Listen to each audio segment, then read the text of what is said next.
with Russia, with China, with Iran, with North Korea. There is a perception of weakness in the Biden administration, of a fragile president, a dysfunctional political environment, and they're all making their moves, each one of them. I mean, China is ramping up its activities over Taiwan, in the South China Sea, its trade agreements with other countries in the region. Russia is pushing around on the Ukrainian border and in the Black Sea. Iran is rattling sables, and even North Korea is talking tough again. Mm-hmm.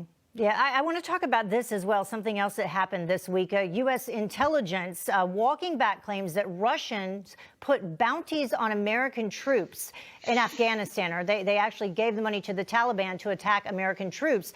President Trump was slammed on the campaign trail over this story, with President Biden even claiming that Trump was weak on Russia.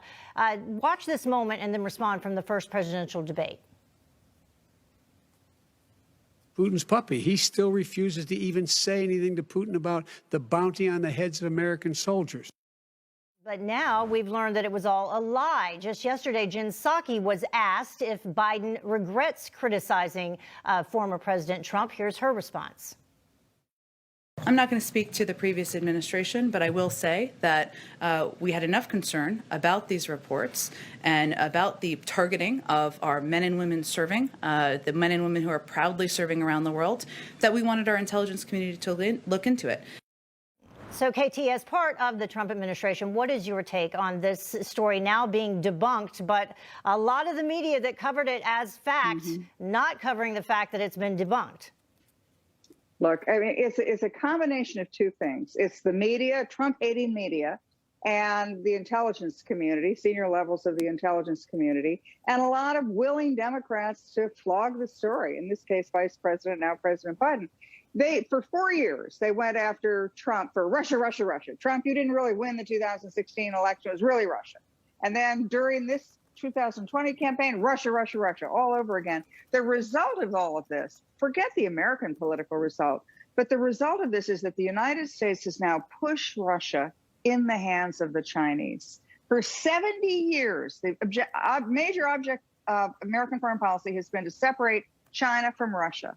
And now we push Russia into the hands of the Chinese. So think about this combination, Heather. It's Chinese money, Chinese technology, Russian weapons systems, and Russian resources. That's a very profound adversary for the United States, even one at a time, but together is quite potent. And a lot of that was done by us. Now, it was done by political leaders, by social media, by the people who were making a buck on it.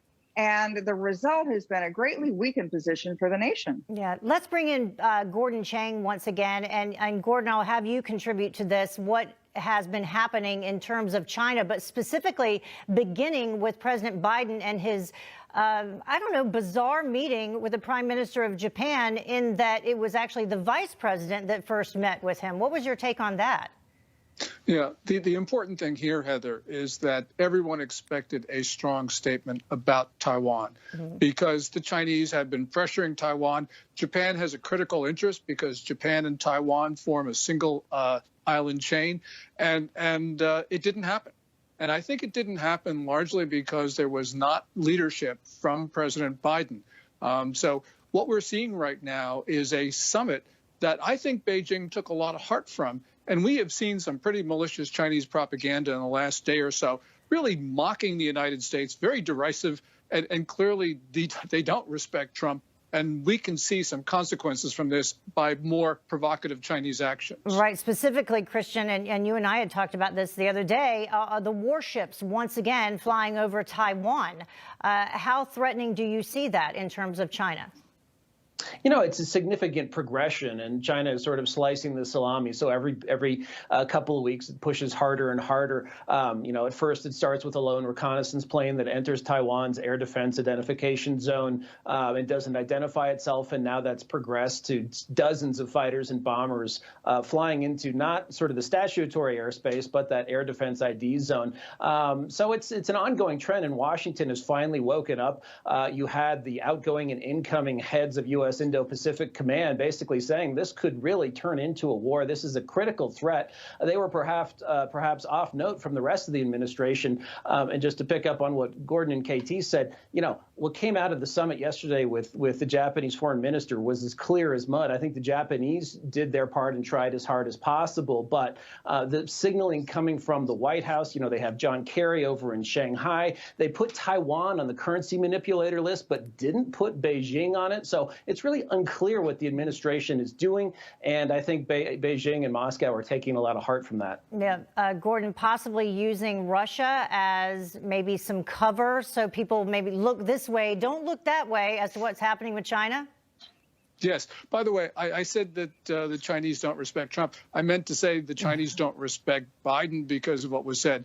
And clearly we've got a problem, as you point out, because we have more than 85,000 Russian troops sent to the Ukraine border in recent weeks. We have the Chinese, as Christian talked about, pressuring Taiwan with their flights and with their ship movements. And so we could have war on both sides of the Eurasian landmass simultaneously. Russia can start it. China can jump in. North Korea could even jump in, along with Iran's terrorist acts. So we could have those four acting up immediately at the same time. We would be hard-pressed to deal with all four of them simultaneously. Yeah. KT, how long has President Biden been in office? And we are already seeing so many issues, both on the foreign policy front and domestic policy.